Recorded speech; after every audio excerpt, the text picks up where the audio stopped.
राधे राधे दोस्तों, भजनों की माला में आपका स्वागत है। शिव पुराण के श्रवण से देवराज को शिवलोक की प्राप्ति तथा चंचला का पाप से भय एवं संसार से वैराग्य। श्री सौनक जी ने कहा, महाभाग सूत जी आप धन्य हैं, परमार्थ तत्व की ज्ञाता हैं। आपने कृपा करके हम लोगों को यह बड़ी अद्भुत एवं दिव्य कथा सुनाई है। भूतल पर इस कथा के समान कल्याण का सर्वश्रेष्ठ साधन दूसरा कोई नहीं है। यह बात हमने आज आपसे कृपा से निश्चय पूर्वक समझ ली। सूत जी, कलयुग में इस कथा के द्वारा कौन कौन से पापी शुद्ध होते हैं, उन्हें कृपा पूर्वक बताइए और इस जगत को कृतार्थ कीजिए। सूत जी बोले, मुने, जो मनुष्य पापी, दुराचारी, खल तथा काम क्रोध आदि में निरंतर डूबे रहने वाले हैं, वे भी इस पुराण के श्रवण पठन से अवश्य ही शुद्ध हो जाते हैं। इसी विषय में जानकार मुनि इस प्राचीन इतिहास का उदाहरण दिया करते थे, जिसके श्रवण मात्र से पापों का पुण्यता नाश हो जाता है। पहले की बात है कि किरातों के नगर में एक ब्राह्मण रहता था, जो ज्ञान में अत्यंत दुर्बल, दरिद्र, रस बेचने वाला तथा वैदिक धर्म से विमुख था। वह स्नान, संध्या आदि कर्मों से भ्रष्ट हो गया था और वैश्यवृत्ति में तत्पर रहता था। उसका नाम था देवराज। वह अपने ऊपर विश्वास करने वालों लोगों को ठगा करता था। उसने ब्राह्मणों, क्षत्रियों, वैश्यों, शूद्रों तथा दूसरों को भी अनेक बहानों से मारकर उनका धन हड़प लिया था, परंतु उस पापी का थोड़ा सा भी धन कभी धर्म के काम में नहीं लगा था। वह वैश्यगामी तथा सब प्रकार से आचार भ्रष्ट था। एक दिन घूमता घामता वह देवयोग से प्रतिष्ठानपुर झूसी प्रयाग में जा पहुंचा। वहां उसने एक शिवालय देखा, जहां बहुत से साधु महात्मा एकत्र हुए थे। देवराज उस शिवालय में ठहर गया, किंतु वहां उस ब्राह्मण को ज्वर आ गया। उस ज्वर से उसको बड़ी पीड़ा होने लगी। वहां एक ब्राह्मण देवता शिव पुराण की कथा सुना रहे थे। ज्वर में पड़ा हुआ देवराज ब्राह्मण की मुखारविंद से निकली हुई उस शिव कथा को निरंतर सुनता रहा। एक मास के बाद वह ज्वर से अत्यंत पीड़ित होकर चल बसा। यमराज के दूत आए और उसे पाशों से बांधकर बलपूर्वक यमपुरी ले गए। इतने में ही शिवलोक से भगवान शिव के पार्षदगण आ गए।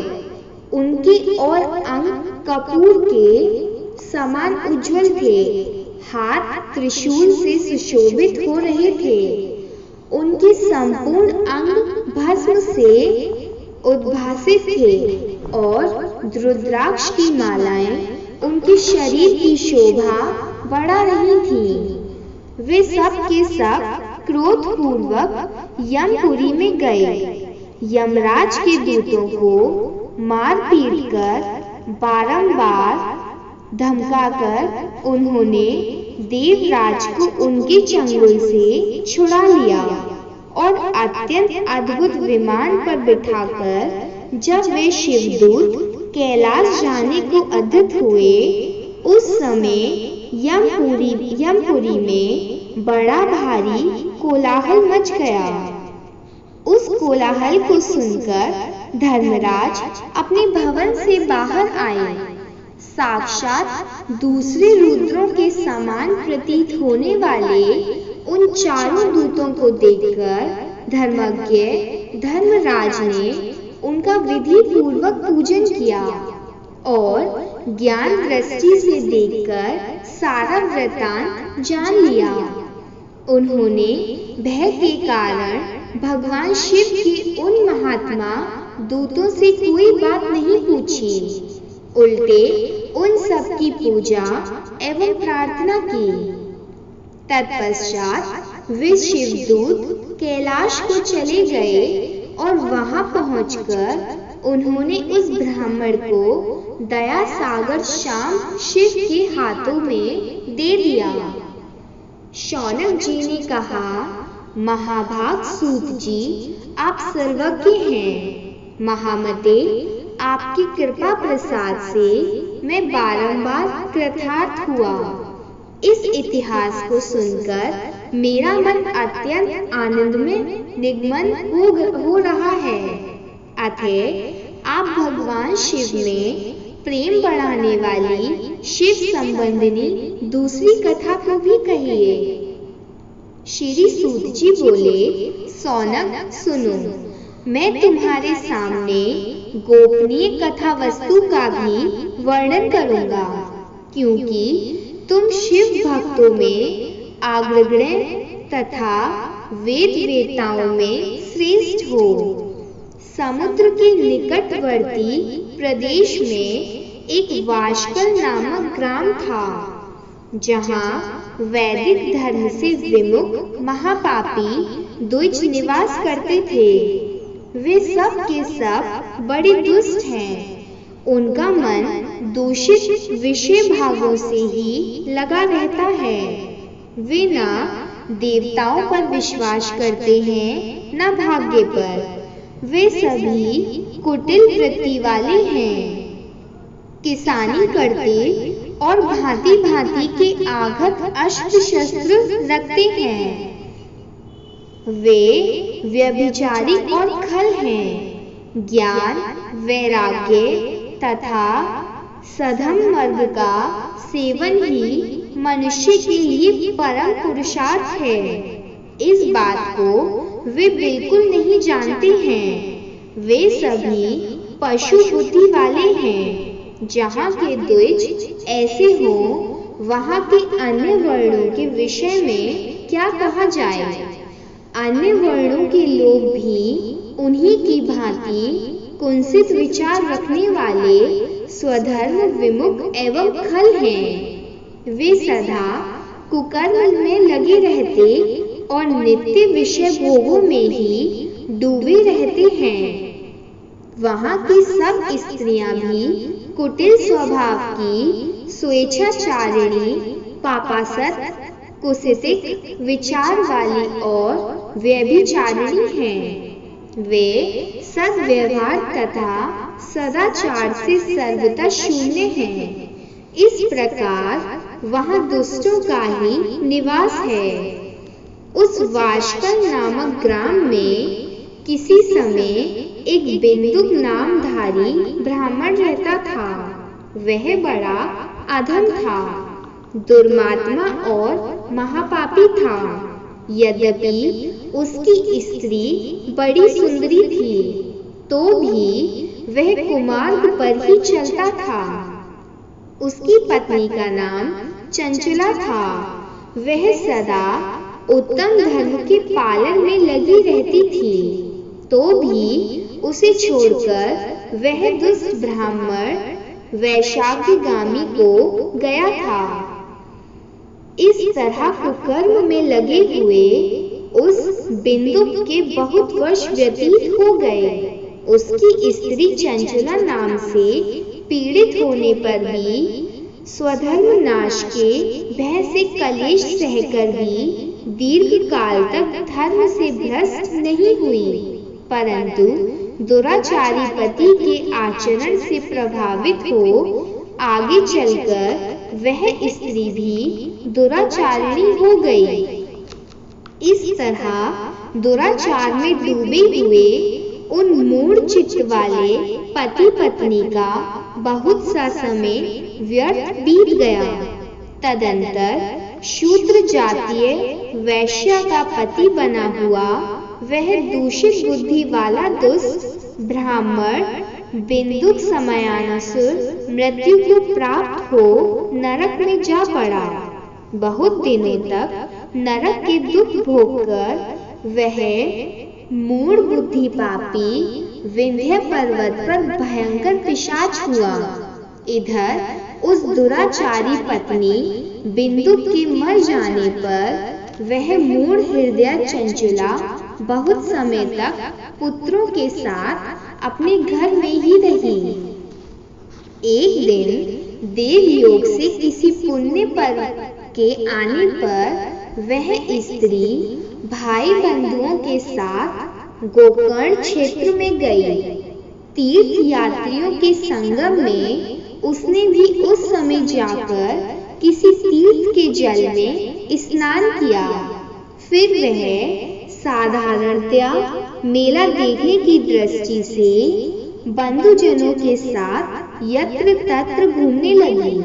घूमती घामती किसी देव मंदिर में गई और वहां उसने एक देवज्ञ ब्राह्मण के मुख से भगवान शिव की परम पवित्र एवं मंगलकारिणी उत्तम पौराणिक कथा सुनी। कथावाचन ब्राह्मण कह रहे थे कि जो स्त्रियां पर पुरुषों के साथ व्यभिचार जाती हैं, तब यमराज के दूत उनकी योनि में तपे हुए लोहे का परिक डालते हैं। पौराणिक ब्राह्मण के मुख से यह वैराग्य बढ़ाने वाली कथा सुनकर चंचला भय से व्याकुल हो वहां कांपने लगी। जब कथा समाप्त हुई और सुनने वाले लोग वहां से बाहर चले गए, तब वह भयभीत नारी एकांत में शिव पुराण की कथा बाँचने वाले उस ब्राह्मण देवता से बोली। चंचला कहने लगी, ब्राह्मण, मैं आपके धर्म को नहीं जानती थी, इसलिए मेरे द्वारा बड़ा दुराचार हुआ है। स्वामिन, मेरे ऊपर अनुपम कृपा करके आप मेरा उद्धार कीजिए। आज आपके वैराग्य रस से ओतप्रोत इस प्रवचन को सुनकर मुझे बड़ा भय लग रहा है। मैं कांप उठी हूँ और मुझे इस संसार से वैराग्य हो गया है। मुझ मूढ़ चित्त वाली पापिनी को धिक्कार है। मैं सर्वथा निंदा के योग्य हूँ, कुत्सित विषयों में फंसी हुई हूँ और अपने धर्म से विमुख हो गई हूँ।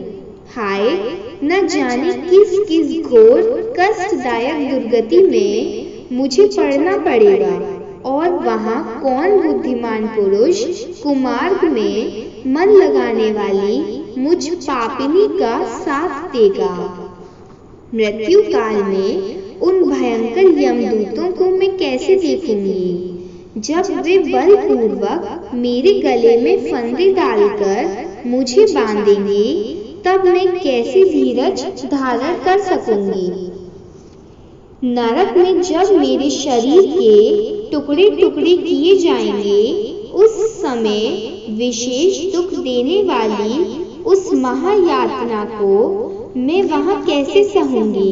हाय, मैं मारी गई, मैं जल गई, मेरा हृदय विदीर्ण हो गया और मैं सब प्रकार से नष्ट हो गई, क्योंकि मैं हर तरह से पाप में डूबी रही हूँ। ब्राह्मण, आप मेरे गुरु, आप ही माता और आप ही पिता हैं। आपकी शरण में आई हुई मुझ दीन अबला का आप ही उद्धार कीजिए, उद्धार कीजिए। सूत जी कहते हैं, शौनक, इस प्रकार खेद और वैराग्य से युक्त हुई चंचला ब्राह्मण देवता के दोनों चरणों में गिर पड़ी। तब उन बुद्धिमान ब्राह्मण ने कृपा पूर्वक उसे उठाया और इस प्रकार कहा,